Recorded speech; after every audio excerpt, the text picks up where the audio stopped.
Good morning बच्चों। Test 3 में level 2 के ऊपर एक क्वेश्चन नंबर 11 है। क्वेश्चन देखते हैं।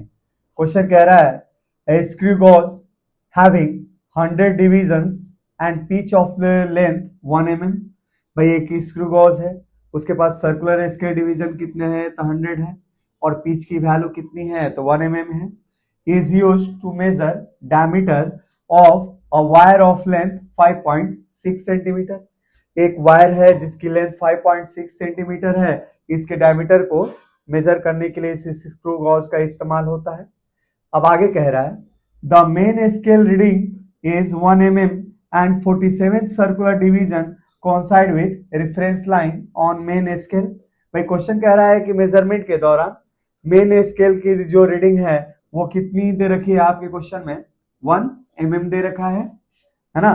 और मेजरमेंट के दौरान जो सर्कुलर स्केल डिवीजन का जो डिवीजन नंबर है वो कितना है 47, रेफरेंस लाइन को टच कर रहा है। तो ऐसी स्थिति में क्या फाइंड करना है, find curve surface area in centimetre square up to appropriate significant figure. और जहां भी कहीं पाई का इस्तेमाल होगा तो आप लेंगे पाई इक्वल टू कितना 22.7 लेंगे। ठीक है बच्चों, तो चलिए बच्चों इस क्वेश्चन को हम सॉल्व करते हैं। 22.7 लेंगे ना, पाई इक्वल टू 22.7।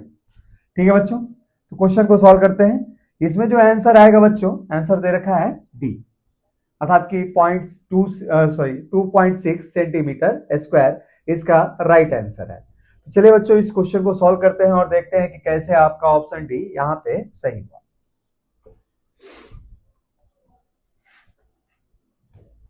सॉल्यूशन, पहले तो ये बताइए कर्व्ड एरिया ऑफ वायर क्या होगा बच्चों। देखें ये जैसे वायर है ना, इस वायर की लेंथ कितनी है बच्चों 12।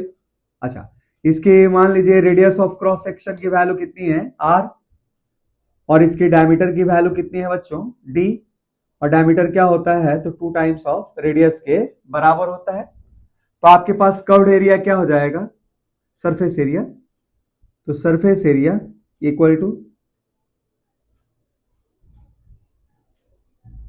Curved surface area.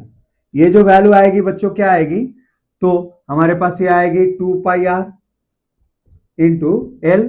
2 और r को अगर मल्टीप्लाई करेंगे तो डायमीटर में कन्वर्ट हो जाएगा, अर्थात कि इस वायर का जो कर्व्ड सरफेस एरिया है वो क्या है पाई dl, अर्थात कि क्वेश्चन में आपको पाई dl की वैल्यू निकालनी है।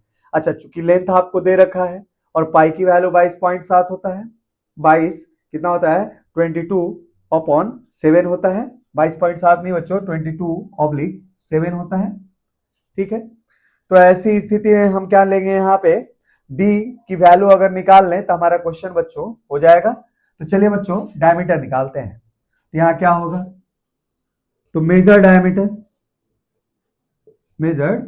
डायमीटर कितना है इस स्क्रू गॉज के द्वारा।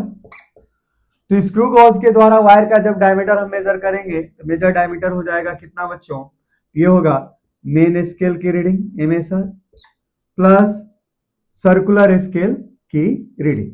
अच्छा, चूंकि इसमें जीरो एरर वगैरह नहीं दिया हुआ है, ऐसी स्थिति में हम जीरो एरर यहाँ पे नहीं काउंट करेंगे।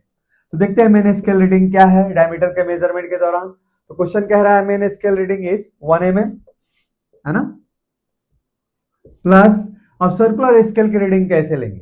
तो देखते हैं कि मेजरमेंट के दौरान सर्कुलर स्केल को जब हम रोटेट करते जाते हैं तो क्वेश्चन कह रहा है कि 47th डिवीजन कितना बच्चों, तो हमारे पास दिया हुआ है 47th circular division coincide with reference line.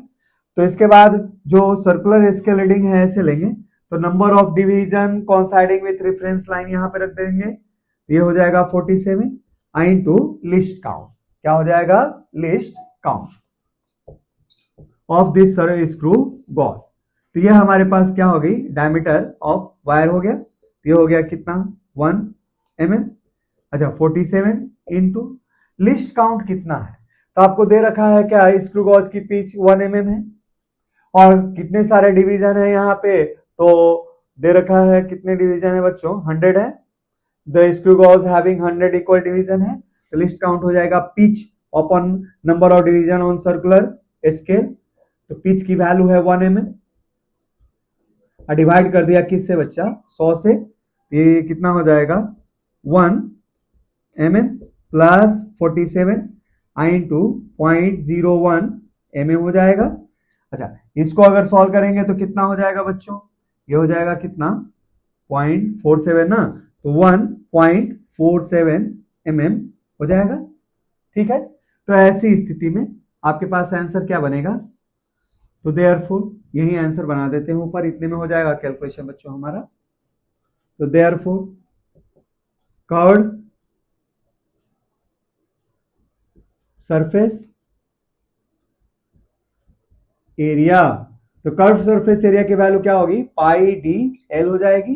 पाई की वैल्यू कितना हो जाएगा बच्चों, तो 22/7। ठीक है। अच्छा, डायमीटर हमने कितना मेजर किया, तो ये मेजर किया है 1 सेंटीमीटर स्क्वायर में निकालना है ना, तो एमएम को हम सेंटीमीटर में कन्वर्ट कर दें तो कितना हो जाएगा 0.147 सेंटीमीटर। अच्छा, लेंथ कितना दिया है 5.6 सेंटीमीटर, इस वायर की लेंथ दे रखी है ना 5.6 सेंटीमीटर, ये हो जाएगा 5.6 सेंटीमीटर। और ऐसी स्थिति में आपका आंसर जो आ जाएगा इस वायर का सॉल्व करने के बाद इसकी आंसर आ जाएगी 2.6 सेंटीमीटर स्क्वायर।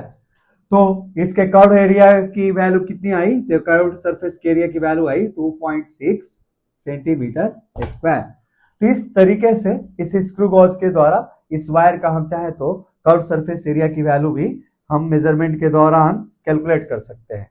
भाई मेजरमेंट के दौरान स्क्रू गॉज क्या करता है, ऐसे बहुत पतला सा थिकनेस मेजर करता है ना, बहुत थिन थिकनेस मेजर करता है, वो डायमीटर हो सकता है या एक थिकनेस ऑफ सीट हो सकता है, ये सब स्क्रू गॉज मेजर करता है।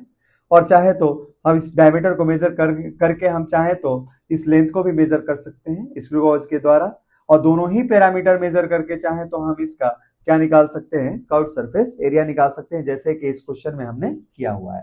तो चलिए बच्चों और क्वेश्चन हम करते हैं इस टेस्ट के ऊपर, टेस्ट 3 में और सारे क्वेश्चन हम सॉल्व करते हैं।